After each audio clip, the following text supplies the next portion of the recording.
Hello everyone, welcome back to the channel. और अभी सुबह सुबह के 7 बज रहे हैं और जस्ट हम लोग ना अभी निकल रहे हैं। आज हम लोग जा रहे हैं बाहर कहीं, तो सारी तैयारी हो गई। हस्बैंड चले गए नीचे सारा सामान लेके। तो बारिश का मौसम हो रहा है आज थोड़ा सा, तो वैसे वेदर साफ़ ही रहेगा दिन भर। तो चलिए पहले मैं नीचे चलती हूँ, फिर मैं आपसे गाड़ी में बैठ के बात करती हूँ, क्योंकि ना ऑलरेडी हम लोग हो गए हैं थोड़ा सा लेट। तो चलिए चलते हैं। आज दिन सैटरडे का है और आज तारीख है 13 और हम लोग अभी जा रहे हैं पावागढ़। तो बस अभी 8 बजने वाले हैं और हम लोग निकल गए थे 7:15 बजे घर से। तो अभी थोड़ा सा आगे हैं गाड़ी में, हमको नहीं थोड़ा सा काम था बाहर। क्या किया हमने आज? अच्छा हाँ, कैश हमको निकालना था थोड़ा सा, 1-1.5 हज़ार रुपये, क्योंकि कैश बहुत ज़रूरी है हर जगह, गूगल ना चले तो कैश निकाला और बस फिर अब हम आ गए हैं। तो 175 किलोमीटर है हमारे यहाँ से पावागढ़। और आज हम लोग एकदम फुल तैयारी के साथ आए हैं, खाना पीना चाय और सारी चीज़ हम लेकर आए हैं।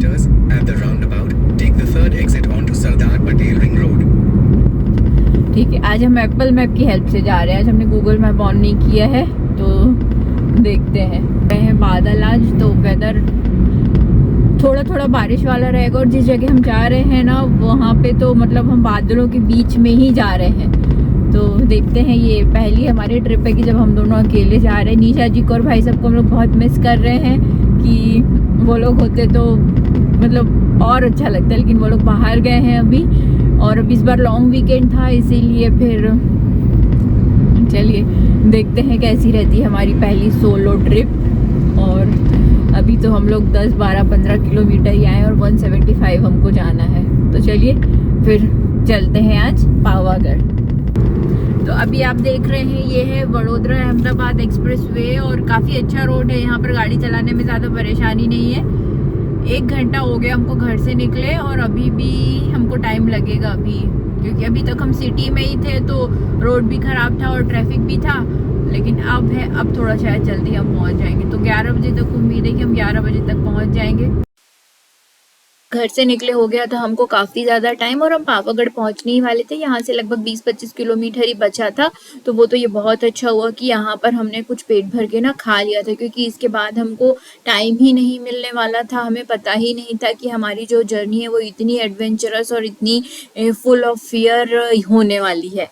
तो बस यहाँ पर हमने ब्रेकफास्ट में आज किया, ब्रेकफास्ट नहीं कहना चाहिए, आप इसको ब्रंच भी कह लीजिए, क्योंकि 11 बजे का ही ये टाइम हो रहा था। तो हमने यहाँ पर पकोड़े, ब्रेड पकोड़ा ये हमने ऑर्डर करके खाया। चाय हम ऑलरेडी घर से लेकर गए थे, तो फिर हमने चाय भी साथ में पी ली।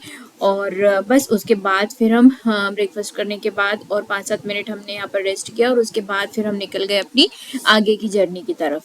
तो ये बस हम पावागढ़ जस्ट अभी ना पहुँचने ही वाले हैं। और ये हर घर तिरंगा और इसके कारण 15 अगस्त के कारण ये इतनी बड़ी एक रैली निकल रही थी ना कि एक तरफ का रोड तो उन्होंने पूरा बंद ही कर दिया था। तो उसके कारण इतना ट्रैफिक हो गया। तो यहाँ पर भी हमको ट्रैफिक से निकलने में कम से कम 20 से 25 मिनट लग गए, नहीं तो हम थोड़ा और जल्दी यहाँ से निकल जाते।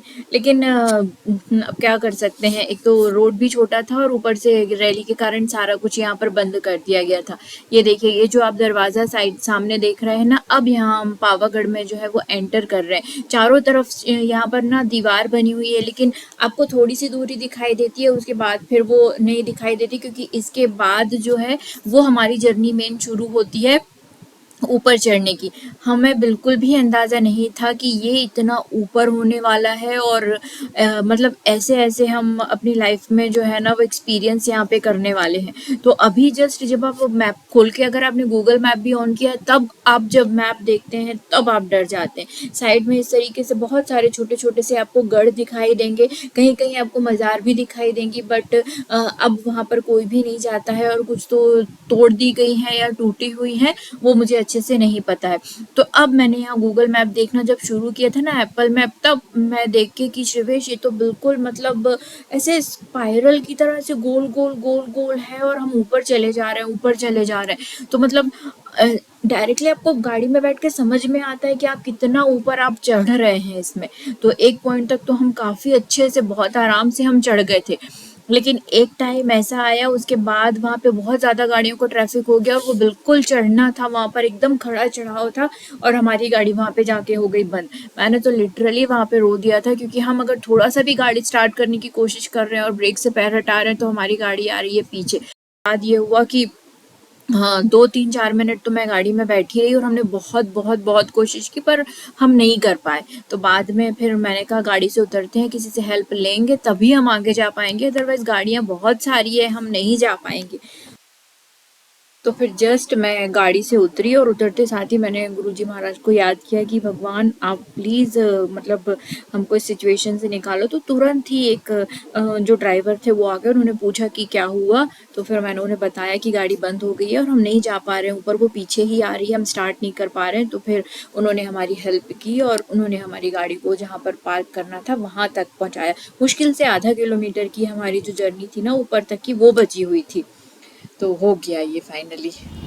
लिटरली गाड़ी बीच में हो गई बंद और अभी मैं जा रही हूँ पैदल चल के, रेनकोट पहना है अभी। और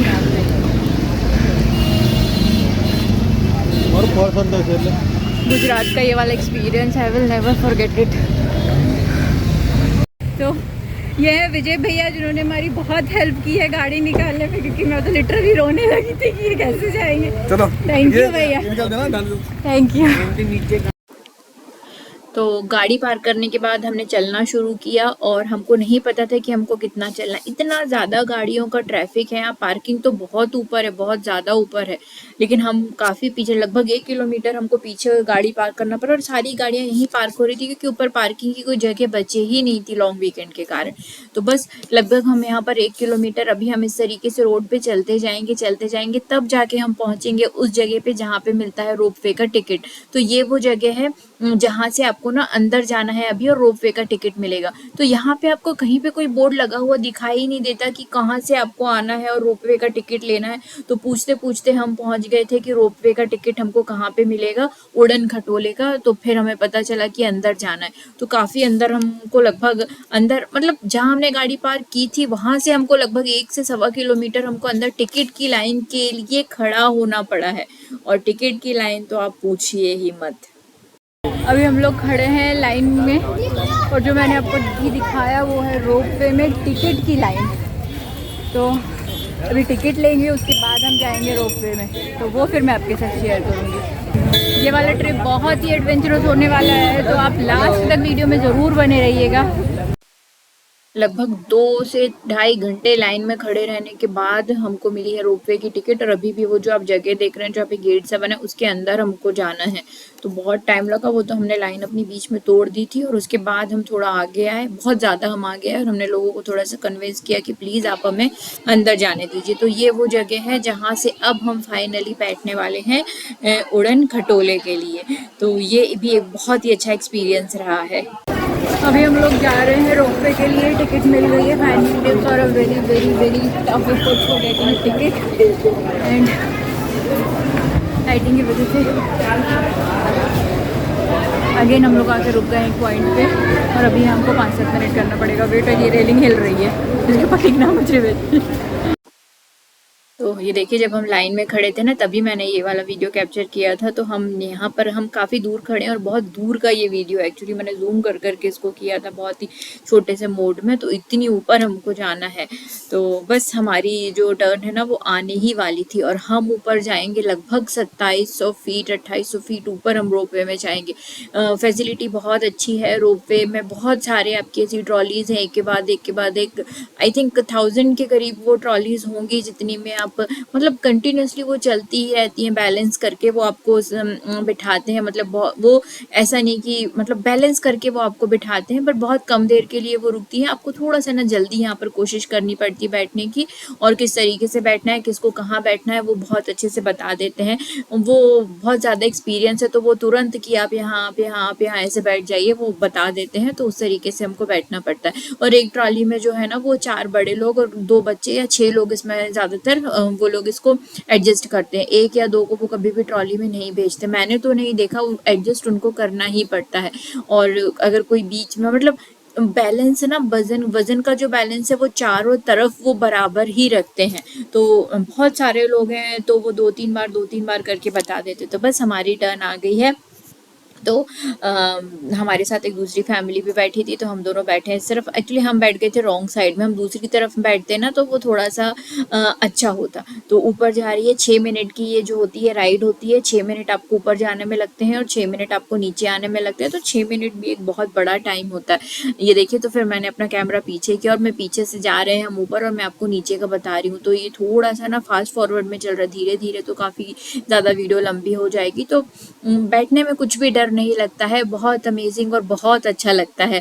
और अगर पहली बार कोई बैठ रहा है, तो मैं पहले भी कई बार बैठ चुकी हूँ रोपवे में ना, तो मुझे उतनी ज़्यादा परेशानी कुछ भी नहीं हुई और अच्छा लगता है। तो बस अभी हम जस्ट ऊपर पहुँचने ही वाले हैं जहाँ तक हमको जाना है। तो 6 मिनट लगे और हम पहुँच गए ऊपर। रोपवे तो आपको उसके स्टेशन तक ही छोड़ देता है, उसके बाद आपको चलना पड़ता है लगभग 1 किलोमीटर, और आपको लगभग 350 सीढ़ियाँ और चढ़नी पड़ती है। तो ये बहुत ज़्यादा टफ होता है। अभी तो ठीक है कि हम इसको सीधा चलना है, कुछ सीढ़ियाँ चढ़नी है, लेकिन एक पॉइंट के बाद ऐसा आएगा ना कि जब आपको सीढ़ियाँ ही सीढ़ियाँ चढ़नी, और वो भी एकदम खड़ी सीढ़ियाँ आपको चढ़नी पड़ती है, तो वो ज़्यादा डिफ़िकल्ट होता है। ये अच्छा है कि अभी इस समय पे ना यहाँ पे बारिश नहीं हो रही है, मतलब सुबह हुई होगी या जो भी, पर अभी यहाँ पे बारिश नहीं हो रही है। अगर इतनी ऊंचाई पे आने के बाद देखा जाए तो फैसिलिटीज़ अच्छी हैं यहाँ पर। आपको खाने के लिए, आपको पीने के लिए चाय, पानी, नाश्ता, कॉफ़ी, सब कुछ आपको मिल सकता है। तो हमें भी यहाँ से 2-3 बार पानी एक्स्ट्रा खरीदना पड़ा था, क्योंकि बहुत ज़्यादा थकान आ जाती है। और अभी तो वेदर अच्छा था, उसके बाद इतना पसीना आ रहा था, तो गर्मी में क्या हाल।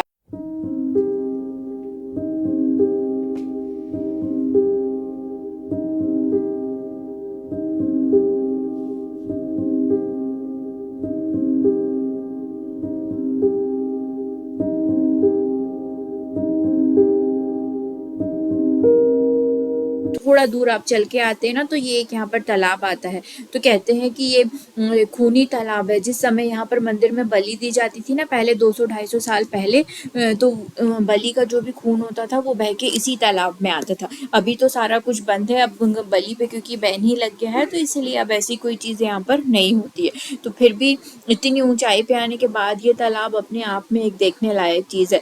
थोड़ा सा ये तालाब यहाँ पे गंदा हो गया है, क्योंकि प्रॉपर इसकी जो है ना वो साफ़ सफाई नहीं हो रही है, और बारिश का भी समय चल रहा है इसीलिए। तो बस अब हमने चढ़ना शुरू किया है, कुछ हम चढ़ गए हैं, और मैंने ये पीछे पलट के देखा है तो आपको दिखाई देता है कि बादल जो है ना वो काफ़ी नीचे हैं। बोल मारी अम्बे जय जय अम्बे, बोल मारी अम्बे जय जय अम्बे, बोल मारी अम्बे जय जय अम्बे, बोल मारी अम्बे जय जय अम्बे, घाई नहीं करना। जय जय अम्बे, बोल मारी अम्बे जय जय अम्बे, बोल मारी अम्बे जय जय अम्बे, साड़ी सालो जय जय अम्बे, बोल मारी अम्बे जय जय अम्बे, बोल मारी अम्बे जय जय अम्बे, बोल मारी अम्बे जय जय अम्बे, बोल मारी अम्बे जय जय अम्बे। ये दम खड़ा है, हाँ, ये दम खड़ा है, वेट, बैठना नहीं रुकना है बस। डाव पकड़ा हो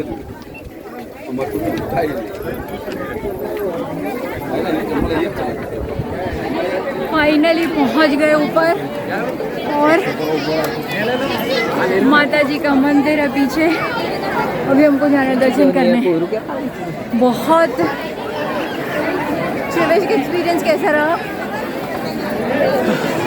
बहुत टफ है, और इतने मेंटली प्रिपेयर ही नहीं थे। मैं तो बिल्कुल नहीं थी कि इतनी टफ होती। बैठना है 10 मिनट नीचे ज़मीन पर बैठ जाओ कि पहले दर्शन कर लें। अभी मैं खड़ी हूँ यहाँ पे माता जी के दर्शन करने के लिए। इसके आगे मैं आपको वीडियो में नहीं दिखा पाऊँगी क्योंकि बहुत ज़्यादा भीड़ है। उसके लिए मैं यहाँ पे क्लिपिंग दूसरी ऐड करूँगी। तो बस साइड का व्यू आप देखिए, इतना इजी नहीं है जितना इजी हम समझ के आए थे। तो बस चलिए अभी कैमरे को करते हैं यहीं पर बंद, और मैं दर्शन करके आती हूँ, उसके बाद मैं आपसे मिलती हूँ।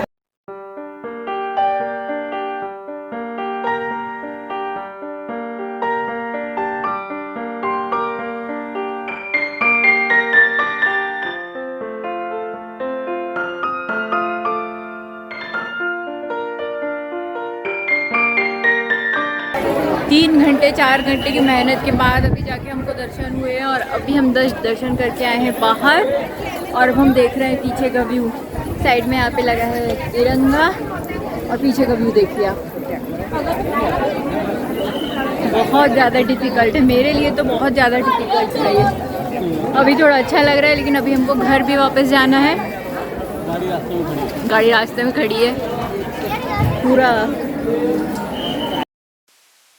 दर्शन करने के बाद अब हम थोड़ा सा समय बिताएंगे यही मंदिर में ही और मंदिर के आसपास ही बताएंगे।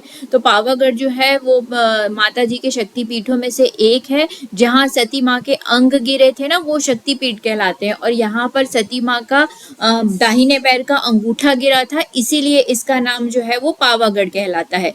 और इसके बाद ये बहुत ही ना पूजनीय और एक पवित्र स्थान माना जाता है। यहाँ की खास बात ये भी है कि यहाँ पर दक्षिण मुखी काली माँ की मूर्ति है, जिसकी दक्षिण रीति अर्थात तांत्रिक पूजा से भी जिसकी पूजा की जाती है। इस पहाड़ी को विश्वामित्र से भी जोड़कर देखा जाता है कि कहा जाता है कि विश्वामित्र ने यहाँ पर काली माँ की तपस्या की थी और ये भी माना जाता है कि काली माँ की मूर्ति को विश्वामित्र ने ही प्रतिष्ठित किया था और यहाँ पर बहने वाली नदी का नामकरण भी उन्हीं के नाम पर विश्वामित्र ही हुआ था। तो ये बहुत सारी चीजें हैं जो आपको अलग अलग सुनने के लिए पढ़ने के लिए मिलती है। और पावागढ़ अर्थात एक ऐसी जगह जहाँ पर पवन का वास होता है। तो बहुत सारी चीजें हैं लेकिन सबसे इम्पोर्टेंट चीज ये है, हम तो यहाँ इसीलिए आए थे क्योंकि ये शक्ति पीठों में से एक है। और वडोदरा से लगभग ये 50 किलोमीटर दूर है। वडोदरा अहमदाबाद उसके आसपास रहते हैं तो आप बहुत आराम से यहाँ पर आ सकते हैं, लेकिन आपको मेंटली प्रिपेयर होके आना है कि आपको बहुत ज़्यादा ऊपर चढ़ना पड़ेगा। और वेदर बहुत अच्छा हो गया था। अभी यहाँ पर ना थोड़ी सा मतलब बारिश का मौसम हो गया था और बारिश हमसे नीचे हो रही थी, मतलब बादल हमसे नीचे थे। थोड़ी देर तक हमको आसपास की पूरी ग्रीनरी दिखाई दे रही थी, लेकिन 5 मिनट में वेदर ऐसा चेंज हो गया यहाँ पर कि चारों तरफ ना सिर्फ धुआं धुआं धुआं। आप देख सकते हैं अभी इस क्लिपिंग में भी आपको धुआं दिख रहा है। एक्चुअली ये धुआं नहीं है, ये एकदम बारिश की एकदम फुहार जैसी है और बारिश में आप भीग भी नहीं रहे हैं, आपको कुछ समझ में भी नहीं आ रहा है हो क्या रहा है। और इतनी ठंडी हवा, इतना ठंडा मौसम कि देखते देखते देखते सारी चीज़ें ना एकदम धुएं के अंदर ही समा गई। तो कोई और भी आए थे जो ड्रोन से जो है फोटोग्राफी कर रहे थे। मतलब 10 मिनट में मंदिर भी आपको ना, अगर आप मंदिर से थोड़ा सा दूर खड़े हैं जहाँ पर प्रसाद मिलता है तो मंदिर भी आपको क्लियर दिखाई नहीं देगा। तो ये सारी चीज़ें एक्सपीरियंस करके ही आप देख सकते हैं। मैं आपको वीडियो में कितना भी कुछ अच्छे से दिखा दूं, लेकिन जो आप खुद से जाएंगे और खुद से जब आप वो फील करते हैं ना, तो वो बातें एकदम अलग रहती हैं। फैसिलिटीज़ बहुत अच्छी हैं, आपको कोई भी चीज़ों की कभी भी यहाँ पर परेशानी नहीं होगी। आप कोशिश कीजिएगा कि या आप तो विंटर में जाएं या आप रेनी सीजन में जाएं। बरसात में जाना सबसे अच्छा है, क्योंकि बारिश को इतनी ऊंचाई पे फील करना ना अपने आप में एक बहुत बड़ा एक्सपीरियंस और अपने आप में एक बहुत बड़ा एडवेंचर होता है। तो बस हमने ये यहाँ पर बहुत सारा एंजॉय किया। लगभग 1-1.5 घंटे हम ऊपर रुके रहे थे और उसके बाद फिर हमने शुरू की जाने की तैयारी। अभी होने लगी है बारिश तो हम लोग रुक गए हैं, बस हम नीचे जाएंगे क्योंकि नीचे जाना भी अपने आप में एक टास्क है। जितना हम आए थे उतना ही हमको जाना है नीचे। तो बस थोड़ी सी बारिश कम हो जाए, क्योंकि बारिश तेज नहीं हो रही पर ऐसा लग रहा है कि जैसे पूरा धुआं हो रहा है। तो बस थोड़ी सी बारिश रुकेगी और हम जाएंगे नीचे, बिकॉज हमको बहुत सारी चीज़ें यहाँ पर उतर के जानी है। तो चलिए थोड़ी देर के बाद मैं आपसे फिर मिलती हूँ डायरेक्ट नीचे।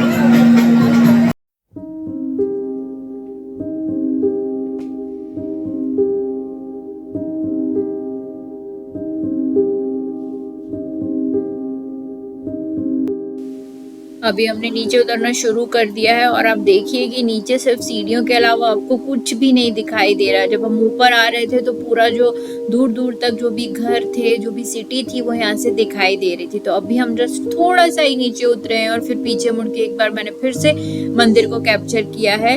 और उतरने में हमें मुश्किल से 20 से 25 मिनट लगे होंगे।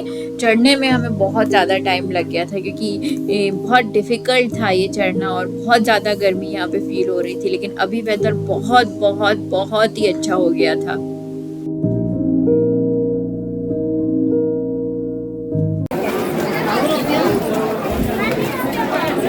हम लोग आ गए हैं नीचे और अब बस हम लोग जा रहे हैं गाड़ी के पास। और ये साइड में मंदिर है और हालत हो गई है बहुत ज़्यादा ख़राब। हमारे पहली बार गया ना मतलब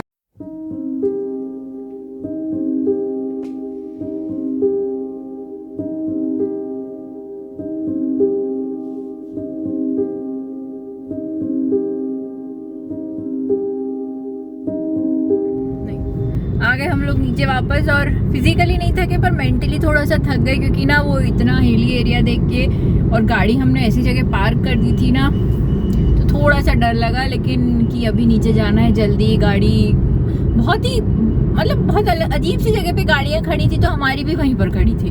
तो बस उसके बाद फिर नीचे आए और सेफली जस्ट हम आ गए नीचे। नीचे आने में कोई प्रॉब्लम नहीं हुई, 2 मिनट बस। नीचे आने में भी उतना ही डर लगता है जितना ऊपर जाने से भी ज्यादा, क्योंकि गाड़ी को ना तो आपको ऑन करना पड़ता है, गाड़ी खुद ही रोल हो के नीचे आ जाती, बस आपको ब्रेक लगाने पड़ते हैं, हो गया। तो बस अभी हम जा रहे हैं वडोदरा, 30 किलोमीटर है यहाँ से, फिर एक्सप्रेस वे, वहाँ पे कोई टेंशन ही नहीं है। फिर भी हमें 3-3.5 घंटे लग जाएंगे। जल्दी निकलने का ये एक फायदा होता है कि आप बहुत आराम से ना सब कुछ कर सकते हैं। बहुत अच्छी जगह है। जो जो सजेशंस मैंने आपको बताए हैं वीडियो में, आप वो जरूर फॉलो कीजिएगा अगर आप पहली बार पावागढ़ जा रहे हैं, क्योंकि हमें किसी ने नहीं बताया था और हमने देखा भी नहीं था यूट्यूब पे ऐसा कुछ। की अगर इतना हिली एरिया होता और मैं देखी होती अगर कोई चैनल पे ना, तो मैं कभी भी नहीं आती, या फिर हम आते तो हम गाड़ी नीचे ही पार्क करते, हम ऊपर जाते नहीं, हम टैक्सी में चले जाते। तो बस चलिए, अब फोन की बैटरी ने भी दे दिया बिल्कुल गंदे तरीके से जवाब, तो अभी मैं इसको करूंगी चार्ज। और इस वीडियो को मैं करती हूँ यहीं पर एंड। वीडियो पसंद आया हो तो लाइक जरूर कीजिएगा, चैनल को सब्सक्राइब नहीं किया है तो प्लीज मेरे चैनल को सब्सक्राइब कीजिए। मैं कल फिर मिलूंगी आपसे एक नए वीडियो में, तब तक आप देखते रहिए बरखा के फन डे।